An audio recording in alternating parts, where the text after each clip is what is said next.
Hello everyone, welcome to Edutap. तो आज के सेशन में हम डिस्कस करेंगे जैप का डिटेल्ड सिलेबस। तो देखिए, कोई भी एग्जाम के लिए आपको प्रिपेयर करना स्टार्ट करना है, सबसे पहले हमें ये पता होना चाहिए कि एग्जाम का सिलेबस क्या है। और सबसे बड़ी बात, कभी भी आपको पूरा सिलेबस पढ़ने की ज़रूरत नहीं है अगर आपको जैप एग्जामिनेशन को क्लियर करना है, क्योंकि हमारा टारगेट क्या है कि हमें हर सब्जेक्ट में 50 मार्क्स लेने हैं आउट ऑफ 100। ठीक है, 100 में से 100 तो लेनी नहीं है, कोई कट ऑफ ऐसे कोई बहुत हाई नहीं है, 50 हमें मार्क्स लेने हैं हर सब्जेक्ट में। दूसरी चीज़, आपको इम्पॉर्टेंट मॉड्यूल्स पता होने चाहिए, इंपॉर्टेंट चैप्टर्स और इंपॉर्टेंट टॉपिक्स पता होने चाहिए, उनको आप अच्छे से करो। रादर देन के 100% ऑफ सिलेबस कवर करने की कोशिश करो, अच्छे से ना कवर करो। आप लिमिटेड सिलेबस पढ़ो, लेकिन उसे इतने अच्छे से आप प्रिपेयर करो कि आप 50-60 आराम से आप स्कोर कर सको। तो हम डिटेल में इसका सिलेबस देखेंगे। प्लस एक चीज़ आपको और पता होनी चाहिए, आपको सिलेबस के अलावा थोड़ा सा प्रीवियस ईयर के ट्रेंड पता होने चाहिए कि कैसे टाइप के क्वेश्चंस पहले पूछे जा चुके हैं। तो आप रिकलेक्टेड या जो प्रीवियस ईयर हमारे क्वेश्चंस अवेलेबल हैं वो भी आप डाउनलोड कर सकते हैं, और उसके थ्रू भी आप अपनी प्रिपरेशन को थोड़ा बेटर कर सकते हैं। तो हमारे पास 4 पेपर रहेंगे: RBWM, Indian economy and Indian financial system, principles and practices of banking and accounting and financial management. So अगर हम सिलेबस सबसे ज़्यादा बात करें किसका है, सबसे लंबा सिलेबस जो है, सबसे ज़्यादा चैप्टर्स हम देख लें तो पीपीबी में है 55 चैप्टर्स। और जो टेक्निकल सब्जेक्ट है जिससे लोगों को सबसे ज़्यादा डर लगता है वो है AFM, क्योंकि जो लोग नॉन कॉमर्स बैकग्राउंड के हैं उन्हें लगता है कि कॉमर्स के नहीं हैं तो बहुत ज़्यादा डिफिकल्टी होगी। But let me tell you, जो लोग कॉमर्स वाले भी एग्जाम दे रहे हैं उन्हें भी पढ़ाई छोड़े 15-15 साल हो चुके हैं, 10-10 साल हो चुके हैं। They have also forgotten everything. तो कुछ खास उन्हें एज नहीं रहता है जब तक कि वो फ्रेश आउट ऑफ कॉलेज या स्कूल ना हो, इतना कोई फ़ायदा नहीं होता है। आप भी सेम उनके लेवल पे आ सकते हैं with in a few days. फिर IFS में थोड़ा सा टेक्निकल उसका इशू रहता है, 45 चैप्टर्स हैं। एंड सबसे ईजिएस्ट जो मैं बोलूँगी कंपेरेटिवली वो है RBWM। अगर आपने ये बाकी के 3 सब्जेक्ट्स पढ़ लिए फिर आप RBWM पढ़ते हैं तो फिर आपको काफ़ी ईजी लगेगा, क्योंकि बहुत सारी चीज़ें हैं रिपीट की गई हैं जो बाकी सब्जेक्ट्स में आप ऑलरेडी कवर कर चुके होंगे। तो एक एक करके अब मैं आपको बताऊंगी कि syllabus, important modules, important topics. ये जो सेशन है इसका PDF आपको हमारे टेलीग्राम चैनल पे मिल जाएगा, जिसका लिंक डिस्क्रिप्शन में है। तो वहाँ से इसे डाउनलोड कर लेना और फिर आप मार्क कर सकते हो अपनी बुक में। तो पहले मैं स्ट्रैटेजी उन लोगों के लिए बताऊंगी जिन लोगों को खुद से प्रिपेयर करना है, बिकॉज सी अभी दिसंबर स्टार्ट हुआ है। सो दिसंबर, जनवरी, फरवरी, मार्च, अप्रैल, मई में जाके आपका पेपर होगा। बट ये भी याद रखना कि फिर ईयर एंड आ रहा है, क्लोजिंग होगी, फाइनेंशियल ईयर क्लोज होगा मार्च में, you will be very busy. तो वो तो आप महीना निकाल ही लो बीच में से, उस हिसाब से अपनी तैयारी अभी से स्टार्ट करेंगे कि फरवरी तक की प्रिपरेशन खत्म कर लो और बाद में सिर्फ रिवीजन के लिए टाइम रखना। ठीक है, तो सबसे पहले हम बात करते हैं IFS की, Indian economy and Indian financial system. इसके लिए आपको बुक कौन सी परचेज करनी है, एक ही मेन सोर्स है, वो है मैकमिलन की जो बुक्स हैं स्टैंडर्ड IBF वाली, वही उसका सोर्स है। हाँ, अगर आपको थोड़ा सा ऐसा लगता है कि मुझे बेटर अंडरस्टैंडिंग चाहिए तो आप NCRTs पढ़ सकते हो। +1 +2 की NCRTs हैं मैक्रो इकोनॉमिक्स की, उसमें मॉड्यूल A एंड B के काफ़ी कॉन्सेप्ट्स आपको अच्छे से समझाए गए हैं, तो आप अंडरस्टैंडिंग के लिए पढ़ सकते हो। लेकिन मेजरली आपका पेपर आता है इसी बुक में से। दूसरा, जो हमारे RBI के सर्कुलर्स आते हैं, नया डाटा कुछ आता है, वो आपको अपडेट करना पड़ेगा क्योंकि बुक में कई बार पुराना डाटा रहता है। अब IFS में इंपॉर्टेंट मॉड्यूल कौन से हैं आपके, C एंड D। ऐसा नहीं है कि A और B बिल्कुल इंपॉर्टेंट नहीं है, लेकिन ज़्यादातर पेपर C और D में से आता है, और A में से सबसे कम आता है और B में से कुछ मीडियम लेवल पेपर आता है। आपको 100 क्वेश्चंस पूछे जाएंगे पेपर में हर सब्जेक्ट में, जिसमें 50 क्वेश्चंस होंगे 0.5 मार्क्स के, 25 क्वेश्चंस होंगे 1 मार्क के, और 25 क्वेश्चन होंगे 2 मार्क्स के। तो कोई नेगेटिव मार्किंग नहीं है, तो कोई टेंशन वाली बात नहीं है। दूसरा, मैं कभी भी ये स्ट्रैटेजी को आपको भी रेकमेंड नहीं करूंगी जब तक कि बहुत ही ज़्यादा कुछ इश्यू ना हो कि 2 पेपर अभी कर लिए 2 पेपर बाद में। ट्राई करो चारों के चारों पेपर जो है सिंगल अटेम्प्ट में आप करने की कोशिश करो। डू नॉट ट्राई कि मैं 2 अभी कर लूँ 2 बाद में, नहीं, चारों आपका टारगेट होना चाहिए। बाकी तो चलो भगवान की मर्जी है और आपकी मेहनत है। तो इसमें सबसे पहले आपको मैं ये चीज़ बता दूं कि आपको ये लिस्ट दिखेगी हर सब्जेक्ट के लिए, जो आपके ब्लैक में चैप्टर मार्क्ड हैं। ये वो चैप्टर्स हैं जो इम्पॉर्टेंट हैं, जिनको आपको डिटेल में करना है, जो ब्लैक में मार्क्ड हैं। जो रेड में मार्क्ड चैप्टर्स हैं ये वो हैं जिनकी आपको ओवरव्यू लेनी है, समरी पढ़ लो, है ना, और एमसीक्यूज कर लो। इनके डिटेल में मत घुसो। जब आप अपनी मैकमिलन की बुक खोलोगे ना, हर चैप्टर के एंड में समरी, कीवर्ड्स और एमसीक्यूज दे रखे हैं। तो जो आपके कम इंपॉर्टेंट चैप्टर्स हैं उनकी समरी, कीवर्ड्स और एमसीक्यूज कर लो, रादर देन के पूरा चैप्टर डिटेल में पढ़ना। बाकी अभी तो आपके पास इतना सफिशिएंट टाइम है कि अभी आप प्रिपरेशन स्टार्ट करें कि आप पूरा सिलेबस डिटेल में पढ़ सकते हो। ओके, तो स्टिल हमें प्रायोरिटाइज करना है कि जो ब्लैक में मार्क्ड है डिटेल में, और रेड वाले जो रेड में लिखे हुए हैं उनको कंपैरेटिवली आपको थोड़ा सा कम उन पे जोर देना है। ठीक है, आप globalisation, economic reforms, issues facing Indian economy, इनको थोड़ा सा लाइटली ले सकते हैं, लेकिन sectors of Indian economy, role of priority sector, इन्हें आपको थोड़ा सा डिटेल में करना है। फिर हम मॉड्यूल बी की बात करें। मॉड्यूल बी आपका काफ़ी छोटा सा मॉड्यूल है और इसमें आपको बेसिक कंसेप्ट्स और डेफिनेशंस पे ध्यान देना है। Monetary policy, fiscal policy important है, जीडीपी के कॉन्सेप्ट्स आ सकते हैं, मनी सप्लाई और थ्योरीज ऑफ इंटरेस्ट, ये आपको डिटेल में करना है। बाकी की चीज़ें आपको पढ़नी है लेकिन ओवरव्यू लेना है, उतना डिटेल में नहीं जाना। ठीक है, तो ए और बी मॉड्यूल से ज्यादा इंपॉर्टेंट है module C and D. Module C के अंदर आपके चैप्टर नंबर 20 से स्टार्ट होता है। इसमें भी जो पहले के ये 5 चैप्टर हैं इनको आपको डिटेल में करना है। ठीक है, और बाकी के जो चैप्टर हैं एनबीएफसी, इंश्योरेंस, इनको आप थोड़ा सा लाइटली ले सकते हो। लेकिन एक बार मैं तो बोलूंगी अभी आपके पास इतना टाइम है कि ओवरव्यू आप लो थोड़ा सा रेड वाले चैप्टर्स का भी, बिल्कुल छोड़ना नहीं है। मैं ये नहीं बोल रही हूँ कि रेड वाले चैप्टर्स को छोड़ दो, लेकिन थोड़ा सा आप उन पे कम फोकस कर सकते हो, ब्लैक वालों पे आपको थोड़ा सा ज्यादा फोकस करना है। और मेजॉरिटी जो आपका सिलेबस है वो डी मॉड्यूल में फॉल करता है। डी मॉड्यूल थोड़ा सा बड़ा भी है और आपका 1/3 पेपर कई बार इसी मॉड्यूल में से आ जाता है। तो इसमें भी money markets, fixed income markets, merchant banking services, derivative market, factoring, forfaiting, ये वाले जो चैप्टर्स हैं इनको थोड़ा सा डिटेल में अच्छे से पढ़ लेना। और आईएफएस को थोड़ा सा आपको बाकी सब्जेक्ट से ज़्यादा टाइम देना पड़ेगा, क्योंकि ना इसमें नए नए कॉन्सेप्ट्स हैं, टेक्निकल कॉन्सेप्ट्स हैं, बहुत सारी चीज़ें याद भी रखनी है, समझनी भी हैं। तो थोड़ा सा डीप में आपको इस सब्जेक्ट को पढ़ना पड़ता है कंपेयर टू अदर सब्जेक्ट्स। ठीक है, तो इसे मैं बोलूँगी आप ट्राई करें कि इसी से आप स्टार्ट कर लें। लेकिन अगर ऐसा लगता है कि आप थोड़ा सा डर जाएंगे कि इनिशियली कई बार होता है ना कि डिफिकल्ट सब्जेक्ट से स्टार्ट करो ना थोड़ी सी हिम्मत खत्म हो जाती है, तो you can start with PPB. PPB लंबा है लेकिन इजी है, बहुत सारी चीजें ऐसी है जो आप अपने रियल लाइफ में करते हो अपने बैंक में, तो पीपीबी से भी स्टार्ट कर सकते हो। बट पीपीबी के बाद फिर आईएफएस कर लेना, क्योंकि इसको थोड़ा सा समय लगेगा, 1 महीना पूरा आप इस सब्जेक्ट को दीजिए।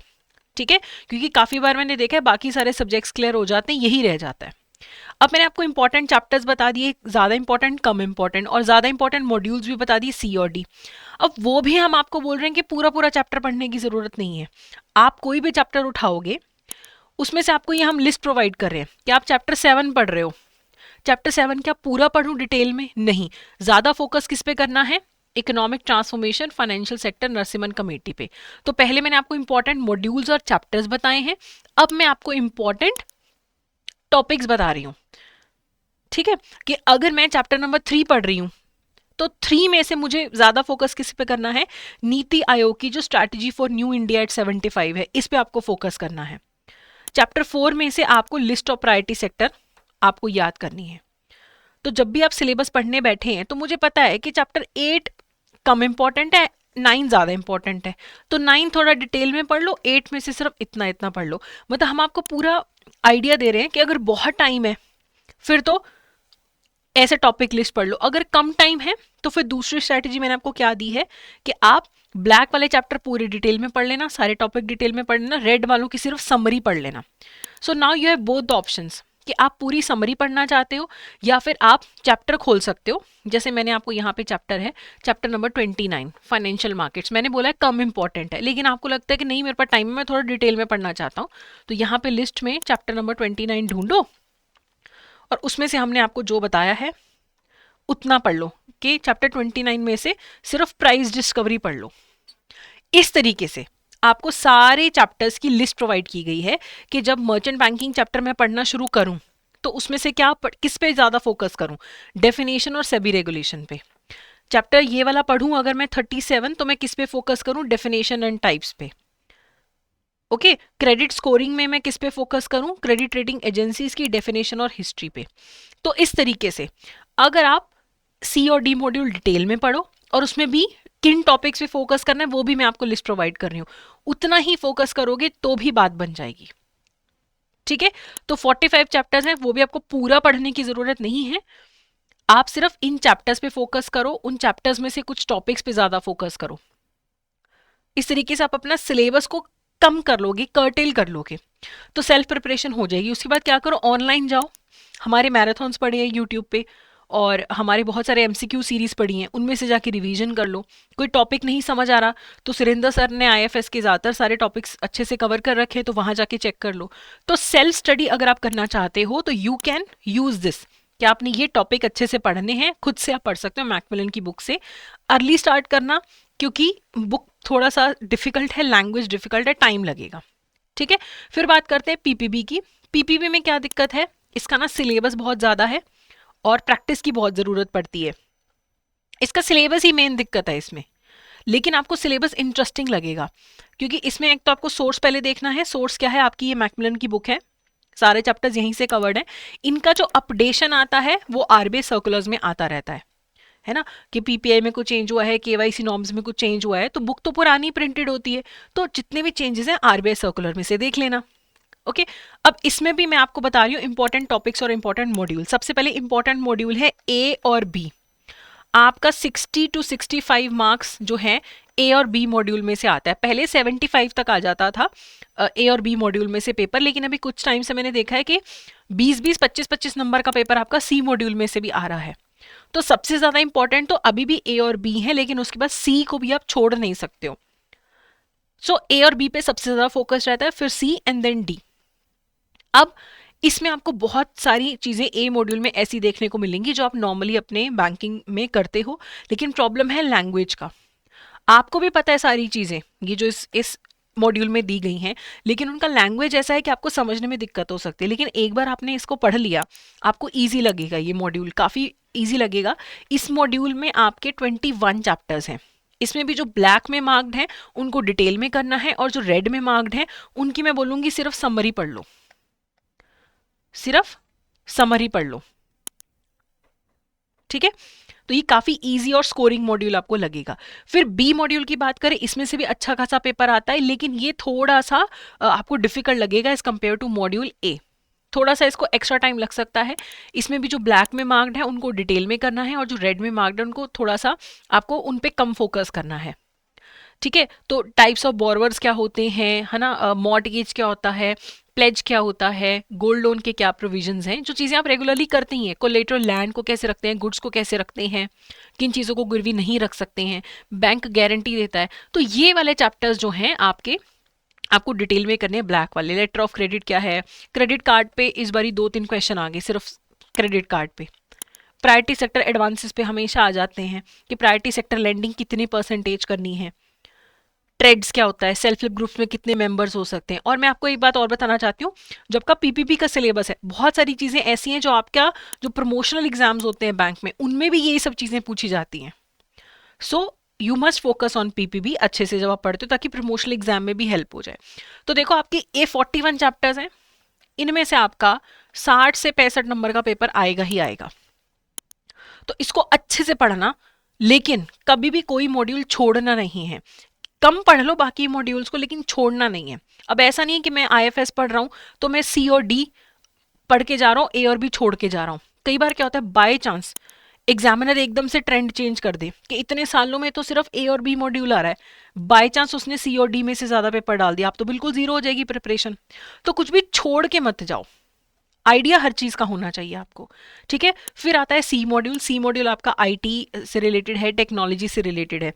इसमें से भी आप अगर पीवाईक्यूज देखें, प्रीवियस ईयर क्वेश्चंस, आपको नीचे अभी टिकर पे भी नजर आ रहा होगा पीवाईक्यूज डाउनलोड करने का लिंक जो है, आप वो कर सकते हैं। आपको पता लग जाएगा कि मुझे कंप्यूटर टेक्नीशियन नहीं बनना है, मुझे बेसिक चीजें पता होनी चाहिए कि वैन लैन क्या होता है ना, और मुझे पता होना चाहिए टोपोलॉजीज क्या होती हैं, या फिर एनपीएस जो हमारा नेफ्ट है, आरटीजीएस है, आईएमपीएस है, वो क्या है, यूपीआई क्या है, भीम क्या है, आर्टिफिशियल इंटेलिजेंस क्या है। बेसिक बेसिक चीजें समझ जाओ तो ये मॉड्यूल हो जाएगा। कहीं पे भी आपको लगता है कि ज्यादा टेक्निकल हो रहा है, उसको छोड़ देना। बेसिक्स अगर आप इस मॉड्यूल के करके चले जाओ तो 20-25 में से 15-16 नंबर आप ऐसे ले लोगे। इस बार 20 नंबर का या 20 क्वेश्चन आराम से आए हैं, जो अभी पेपर हुआ था अक्टूबर के अंदर, अक्टूबर 2024 के अंदर। तो थोड़ा सा सी मॉड्यूल को इग्नोर करने के बारे में मत सोचिएगा, लेकिन हाँ ए और बी में फिर भी ज़्यादा ही पेपर आता है, उसमें से भी 35-35 क्वेश्चन आ रहे हैं। ठीक है, उसके बाद हम बात करते हैं आखिरी मॉड्यूल की। आखिरी मॉड्यूल एथिक्स से रिलेटेड है, इसमें 5 ही चैप्टर हैं और इन 5 चैप्टर में से 10 से 12 क्वेश्चन आ जाते हैं, जिसमें से 7 से 8 क्वेश्चन ऐसे होते हैं प्योर कॉमन सेंस के क्वेश्चन, प्योर कॉमन सेंस के क्वेश्चंस आते हैं। तो इसे आप सिर्फ ओवरव्यू लेना एक बारी, थोड़े से पेजेस हैं, बहुत कम पेजेस हैं, रीडिंग ले लेना और फिर इनके एमसीक्यू सॉल्व करके इसको साइड पे रख देना। इसमें से प्योरली कॉमन सेंस के क्वेश्चन आएंगे ज़्यादातर, 80% क्वेश्चंस, जो कि आप बिना पढ़े भी कर सकते हो, और बाकी की चीज़ों के लिए एक बार रीडिंग ले लेना, बढ़िया से ये कवर हो जाएगा। तो इस तरीके से आपको ए और बी पे सबसे ज़्यादा फोकस करना है, उससे कम सी, उससे कम डी पे फोकस करना है, लेकिन कुछ भी छोड़ना नहीं है आपको। अब आप पूछोगे मैम पूरे 55 चैप्टर्स डिटेल में पढ़ने हैं, तो नहीं, अगेन हम आपको टॉपिक लिस्ट प्रोवाइड कर रहे हैं कि अगर आप चैप्टर पढ़ रहे हो चैप्टर नंबर 7, तो ये छोटा चैप्टर है, मैंने बोल दिया फुल चैप्टर पढ़ लो। अगर आप चैप्टर नंबर 15 पढ़ रहे हो एंसिलरी सर्विसेज, तो मैं उसमें बोलूंगी डिमांड ड्राफ्ट और लॉकर वाला जो पार्ट है वो अच्छे से पढ़ लेना। अगर आप चैप्टर 5 पढ़ रहे हो तो अनक्लेम डिपॉजिट्स अच्छे से पढ़ लेना, जॉइंट अकाउंट और नॉमिनेशन अच्छे से पढ़ लेना। तो इस तरीके से आपको लिस्ट प्रोवाइड कर दी गई है कि आपको अपने सिलेबस को कम कैसे करना है। मॉड्यूल ए, मॉड्यूल बी की भी सेम आपको ऐसी लिस्ट प्रोवाइडेड है, और मॉड्यूल सी और मॉड्यूल डी की भी आपको लिस्ट प्रोवाइडेड है। ठीक है, तो अगर मुझे लेटर ऑफ क्रेडिट पढ़ना है चैप्टर 32, मुझे types of letter of credit पढ़ना है और मुझे डॉक्यूमेंट्स के बारे में पढ़ना है। ओके, अब ये डेफर्ड गारंटी 2 पेज का चैप्टर है, पूरा पढ़ लो। इंडेमनिटी 3 पेज का चैप्टर है, पूरा पढ़ लो। चैप्टर 23 सिर्फ डेफिनेशंस पढ़ो। और एक और चीज़, आपको पीपीबी, आईएफएस, किसी में भी आरबीडब्ल्यू में न्यूमेरिकल करने की ज़रूरत नहीं है, टोटली स्किप कर दो, क्योंकि पीपीबी में हार्डली 1-2 क्वेश्चन न्यूमेरिकल के आते हैं, बाकी पूरे 98 क्वेश्चन आपके थ्योरी के आ रहे हैं। तो 2 क्वेश्चन के चक्कर में अपना टाइम नहीं वेस्ट करना है। एएफएम ऐसा सब्जेक्ट है जिसमें आपको न्यूमेरिकल मिस नहीं करना है। ठीक है, चैप्टर नंबर 24 में से क्या पढ़ना है, कॉमन लोन प्रोडक्ट्स। तो इस तरीके से आपको इस सिलेबस को कवर करना है।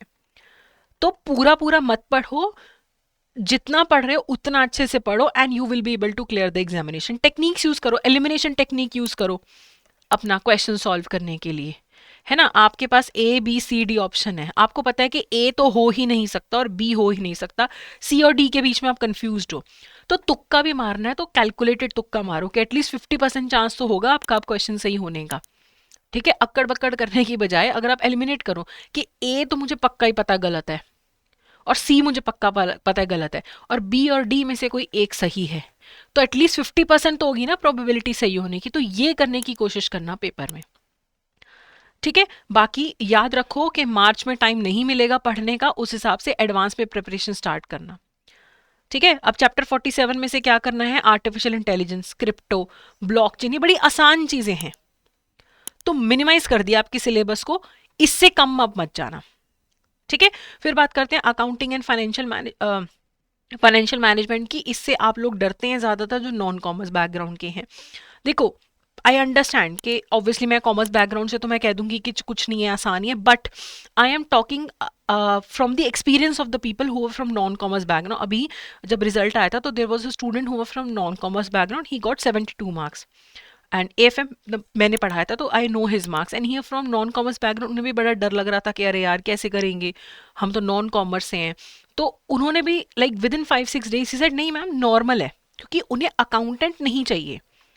तो ऐसा कोई खास एज जो भी उनके पास होता भी है ना अकाउंट्स वालों के पास, वो 1-2 दिन में ही बराबर हो जाता है। एक बार आप डेबिट क्रेडिट समझ गए तो फिर उनका और आपका लेवल सेम हो जाता है। ठीक है, एक और चीज एएफएम में जो डिफरेंट है, बाकी सब्जेक्ट्स में कोई भी मॉड्यूल आप पहले पढ़ सकते हो कि पहले ए पढ़ लिया, फिर सी पढ़ लिया, फिर डी पढ़ लिया। एएफएम में आपको सबसे पहले ए मॉड्यूल ही पढ़ना है। You can not start with module D और सी, ए से ही स्टार्ट करना पड़ेगा। पहले ए बी सी डी सीखोगे तभी तो शब्द बनाना सीखोगे, तभी तो सेंटेंस बनाना सीखोगे, है ना। सीधा सेंटेंस से स्टार्ट नहीं कर सकते। सेम एएफएम में है, टेक्निकल है थोड़ा सा ऑब्वियसली, और प्रैक्टिस इसमें बहुत ज़रूरी है। न्यूमेरिकल्स आते हैं, कई बार तो बहुत न्यूमेरिकल्स आ जाते हैं 30-40, और कई बार 10 न्यूमेरिकल भी नहीं डालते, तो वो वेरी करता ही करता है। और हर बार ऐसा होता है कि 4 पेपरों में से एक पेपर डिफिकल्ट होता है। मई 2023 में आईएफएस डिफिकल्ट था, अक्टूबर 2023 में पीपीबी डिफिकल्ट था, फिर मई 2024 में आईएफएस डिफिकल्ट था। तो इस तरीके से कोई ना कोई सब्जेक्ट थोड़ा थोड़ा डिफिकल्ट करते हैं। एएफएम को वो कभी डिफिकल्ट नहीं बनाते, क्योंकि उन्हें पता है कि जो कॉमर्स वाले हैं वो शायद ना डरे, नॉन कॉमर्स वालों को उनको डराना नहीं है, तो बेसिक्स ही आते हैं। आप पुराने स्टूडेंट्स के हमारे टेस्टिमोनियल देख सकते हैं, एएफएम वो हमेशा बोलते हैं कि मैम पहले तो बड़ा डर था, बाद में तो ईजी लगा हमें।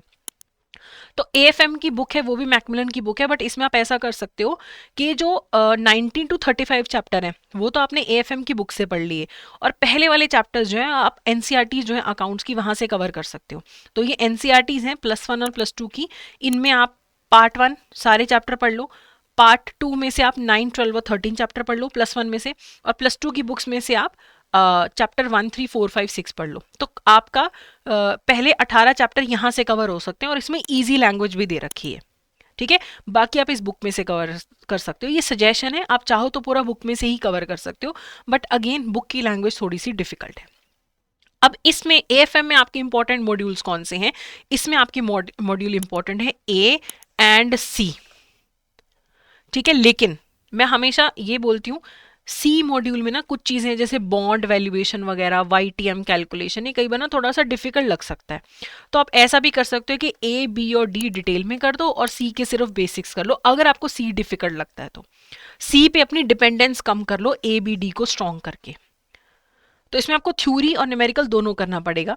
ए मॉड्यूल अगर आप अच्छे से समझ गए, आपकी आधी ज़्यादा चिंता खत्म हो जाएगी। आपको बेसिक पता लग जाए कि अकाउंटिंग होता क्या है, डेबिट क्या है, क्रेडिट क्या है, टाइप्स ऑफ अकाउंट्स क्या है, जर्नल एंट्री कैसे डलती है, इतना अगर आप सीख गए, बाकी का सिलेबस आपके लिए इजी हो जाएगा। So always start with module A, never ignore module A. इसमें भी जो ब्लैक में दिए हैं उनको डिटेल में करना है, और जो रेड में दिए उनकी सिर्फ बेसिक रीडिंग ले लेना, उनकी डिटेल में जाना ही नहीं है। अगेन पीवाईक्यूज जितना अच्छे से कर लोगे उतना बढ़िया रह जाओगे। आपको पता लगेगा कि पहले कैसा पेपर आया है, और आप ये भी देखेंगे रिपीट हो रहे हैं क्वेश्चन, वही क्वेश्चन बैंकर्स लियन पीपीबी में हर साल आ रहा है।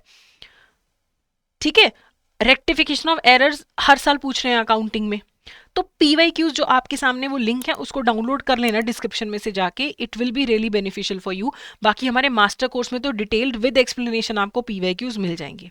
ठीक है, तो अगेन पूरी टॉपिक लिस्ट है, ए और सी मॉड्यूल पे ज्यादा फोकस करना है। बी में से उतना पेपर आता नहीं है लेकिन थ्योरी आ जाती है। ठीक है, तो जो आपका सी मॉड्यूल है ये थोड़ा सा स्लाइटली डिफिकल्ट लग सकता है compare to the other module. ठीक है, मैं पर्सनली बताऊं, मैं कॉमर्स बैकग्राउंड से, तो भी मुझे ये वाईटीएम और कॉस्ट ऑफ कैपिटल ये थोड़े से इरिटेटिंग चैप्टर्स लगते हैं, बट अगेन रेशियो एनालिसिस सिर्फ फॉर्मूला याद कर लो हो जाएगा। इनकी थ्योरी कर लो, जहां पे लगता है कि मुझसे हो ही नहीं रहा है न्यूमेरिकल, इसकी थ्योरी कर लेना। ठीक है, और मॉड्यूल डी की जहां बात करें, इजी है, सिर्फ आपको फॉर्मूला पता है, आराम से हो जाएगा। ठीक है, तो आपको ए और सी सबसे इंपॉर्टेंट है, लेकिन स्टिल मैं अगेन बोलूंगी अकाउंटिंग में पूरे सिलेबस का अच्छे से ओवरव्यू ले लेना, तो इजीली आप 60-70 मार्क्स भी स्कोर कर सकते हो। हाईएस्ट मार्क्स ही लोगों के एएफएम में आ जाते हैं या आरबीडब्ल्यूएम में।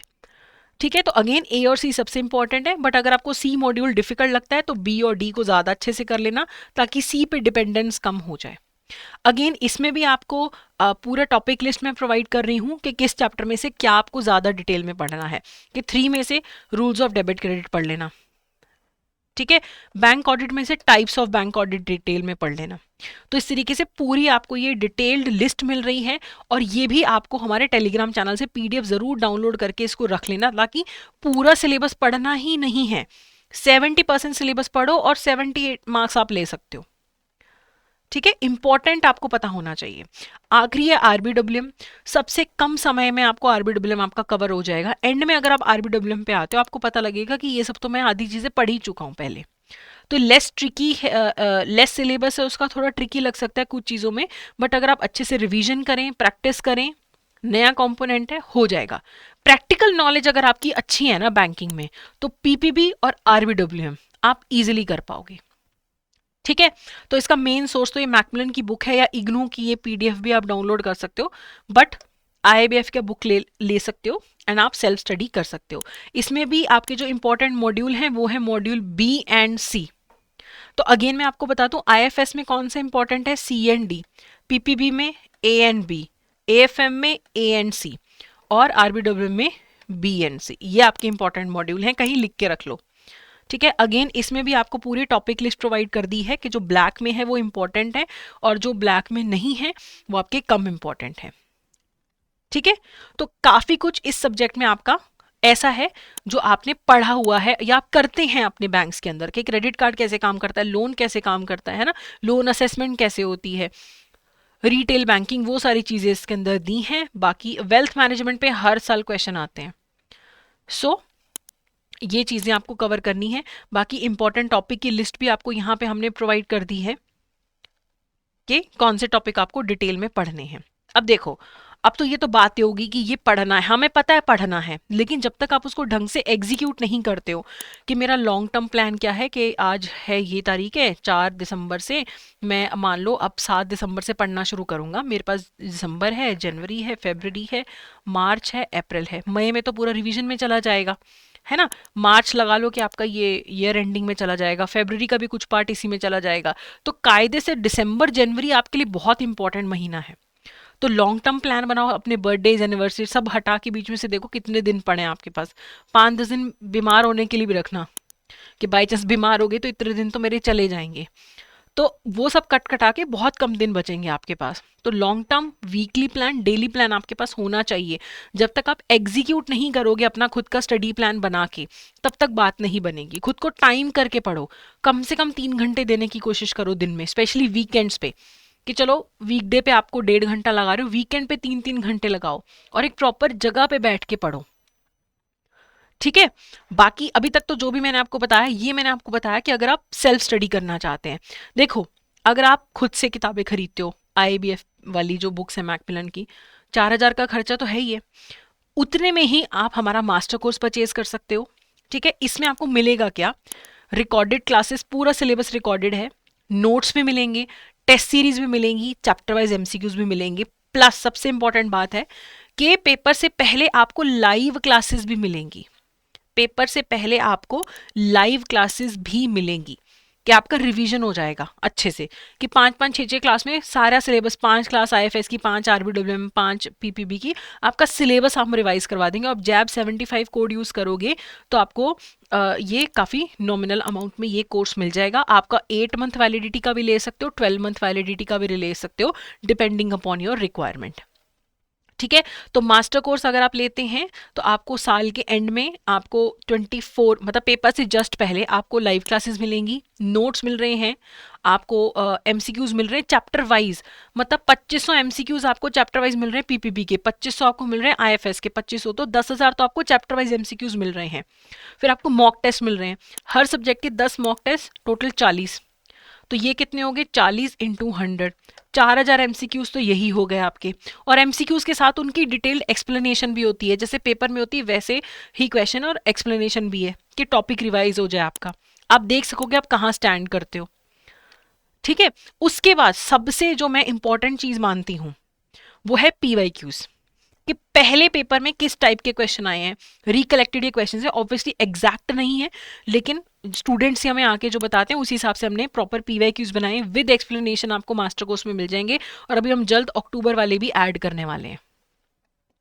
तो ये सबसे पहले सिलेबस, उसके बाद PYQs, कि किस टाइप का पेपर आ रहा है, कितनी डिटेल में आ रहा है। जैसे आप PYQ देखोगे आपको पता लगेगा कि यार PPB में तो केस स्टडीज आती हैं, है ना, AFM में किस टाइप के न्यूमेरिकल आ रहे हैं कि हम ऐसे ही डरे जा रहे हैं न्यूमेरिकल से, IFS कितना टेक्निकल आ रहा है और RBWM कैसा आ रहा है। तो इसे आप जरूर अच्छे से करें, ये भी आपको हमारे मास्टर कोर्स में मिल जाएगा।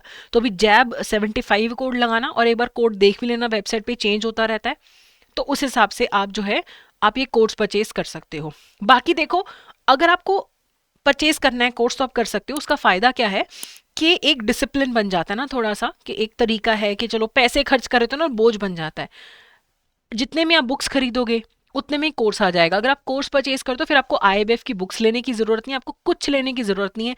टेस्ट सीरीज, MCQs, नोट्स सब कुछ अवेलेबल है, और नोट्स आप डाउनलोड कर सकते हो, PYQs आप डाउनलोड कर सकते हो। ठीक है, क्लासेस कितनी मर्जी बारी देखो रिकॉर्डेड। तो ये आपको फ़ायदा रहता है, थोड़ा सा डिसिप्लिन आ जाता है लाइफ में।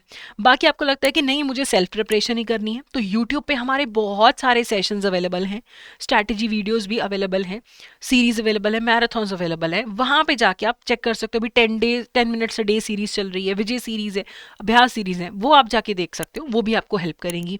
बाकी आपको कहीं पे भी लगे कि मुझे दिक्कत हो रही है, मुझे कुछ पूछना है, डाउट पूछना है, आप चाहे हमारे स्टूडेंट हो चाहे नहीं हो, एक आईडी है hello@edutap.co.in, इस पे आप हमें मेल कर दो, ठीक है, इस पे आप हमें मेल कर सकते हो। बाकी आप इस नंबर पे कॉल कर सकते हो 8146207241। तो आपको जो भी डाउट पूछने आप पूछ सकते हो। मेरा नाम मेघा है, मुझसे कनेक्ट कर सकते हो पीपीबी के रिगार्डिंग, एफएम के रिगार्डिंग। सुरेंद्र सर हैं आईएफएस के, और उनसे आप पूछ सकते हो। अभिषेक सर हैं आरबीडब्ल्यूएम के। तो आप कोई भी डाउट पूछ सकते हो, कहीं पे भी कोई भी डाउट हो। Do tell us, do comment and do like the video. So that's it for today. Thank you so much.